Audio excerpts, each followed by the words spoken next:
Good morning, good morning, good morning, good morning mga idol. Dami siya ba ako mga idol? Pasensya na kayo mga idol. Long time no see mga idol. Pasensya na kayo at matagal na po ako hindi nakapag-vlog. Lagi pong busy si idol. Napakarami pong ginagawa laging tinapay.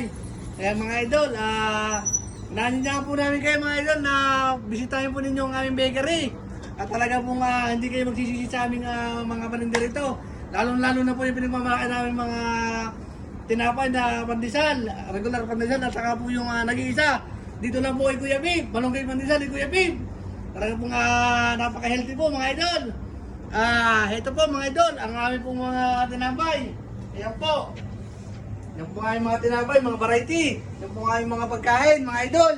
Yan po, puntahan niyo po ang aming bakery. Mga idol, mga suki. Kung kayo po ay gusto nyo order, one day before po, tulad po nitong ito pong mga order na ito, one day before po yan, kahapon po in order yan, kukunin, pipick up na po yan maya maya. Kaya mga idol, inananya po namin kayo na punta po ninyo ang aming bakery, talaga pong hindi po kayo magsisisi sa aming mga paninda.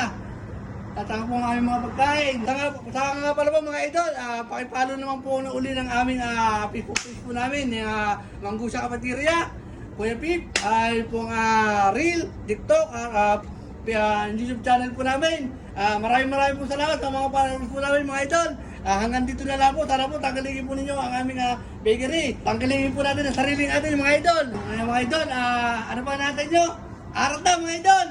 Maraming po salamat. Dahil po sa atin lahat mga idol. Salamat po.